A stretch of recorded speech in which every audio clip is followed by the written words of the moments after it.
Welcome back to this lecture about match types. In this lecture, I will be telling you about what they are, how they are important, and actual examples for each of the different match types you can apply, and then you can do that yourself. This will give you the freedom to use these match types to make the best possible keywords for your ad.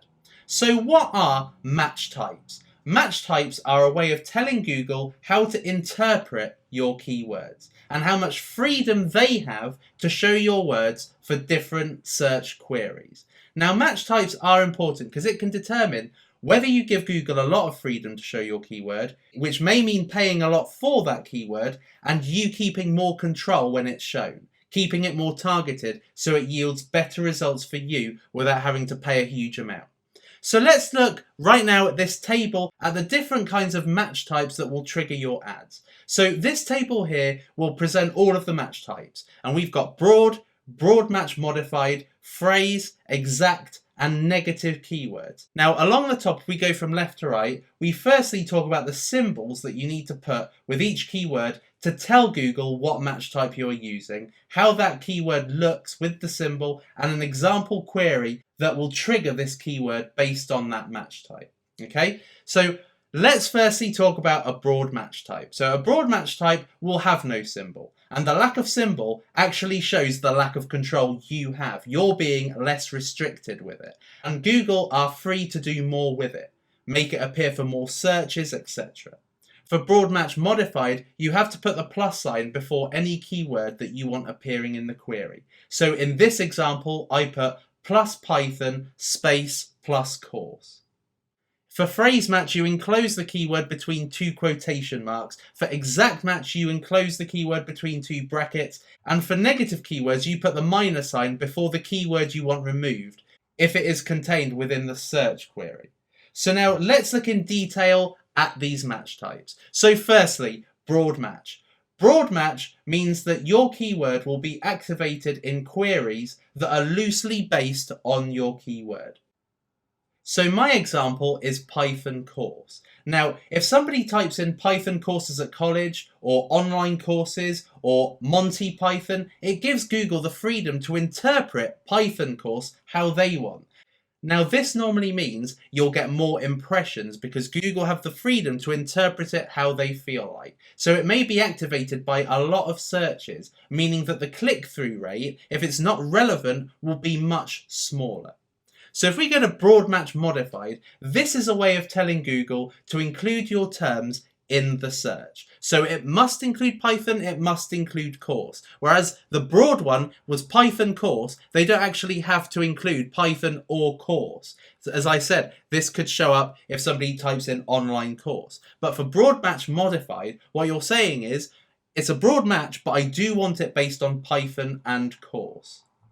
So if somebody puts Monty Python, it probably not be triggered because it says course. Course must be in there, and it's highly unlikely you're going to see a Monty Python course. Basically, a broad match modified keyword gives Google less freedom to interpret your keyword and make sure that you have less irrelevant search queries triggering your keyword.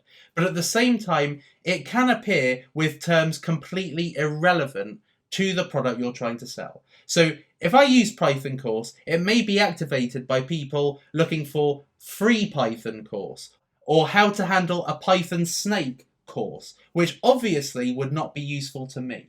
So in short, I'm telling Google not to be so loose with the terms in there. But I'm not being strict enough that I'm going to get 100% relevant searches. So if we go down to phrase keywords now, phrases are a way of telling Google to include my keywords in the exact order that they are searched for. So if somebody types in course on Python, it won't appear in this search because I want it to appear as Python course. So they have to put it in that order. But this does leave room for interpretation. So if somebody types in Python course snakes or Python course at local college, my keywords could be activated and bring my ad up. So you can see there is a greater level of control, especially if I used more words such as Python course online, because it means Google has to activate it only when that order is searched for. However, as you can see, there is still a risk to irrelevant searches being activated. For instance, Python course at college. So as long as you use the correct combination of keywords, you are reducing that risk. So let's move down to exact match. So this is the highest level of control that you can take with keywords and gives Google the least amount of control. So exact match will only show search queries done with the exact wording and order with no words before or after. So my ad will only come up if somebody searches Python course. It's activated by the exact query. Now this is really good in terms of ensuring the highest level of relevance. However, it doesn't mean that you should only ever use exact matches. And the reason why is because restricting Google's control is one thing, but being very rigid in what can trigger your ad could also leave opportunities on the table. So if somebody put Python course Udemy or buy Python course, my keywords won't allow my ad to be shown unless I put those exact keywords within the brackets. So there is a risk of relevant searches not activating your keyword. But as long as you put more exact searches, so if I put Python course Udemy as an exact search, or I put buy Python course as an exact search along with Python course, then it reduces that risk. Negative keywords. Now negative keywords removes keywords from the query. So if I type in -free, then anybody who searches for free Python course will not activate my course because I have told Google to take away. If I put -Monty and somebody searched for Monty Python, the word Monty wouldn't show. If I put -snake, then Python snakes cannot show. Another way in which negative keywords are really good is if you remove certain keywords when a search query is too broad. So let's say I used a broad match and I just used the words Python. Naively, I could assume Google will only find me people interested in Python programming. However, it is likely that they will trigger my ad if someone searches for Python snakes or Monty Python, which would really harm my click-through rate because people would see my ad but not click it. Now you can actually use a negative keyword in combination with an exact match. So you can see here in the examples that I've put -Monty, -snake. This means my ad will definitely not show if anybody makes a search on Monty Python or Python snakes, which are probably the other main Python types out there. So if you're using a broad match for your keyword, using negative keywords in combination with an exact match is a way of reducing completely irrelevant search queries that could activate your keyword. So that explains the different match types. Now, if you've already started a campaign and you want to change some of your match types, this is how you do it. So using this one as an example, if you click into the keyword and put yes, I understand, it brings up this little drop-down menu next to the keyword that you're editing.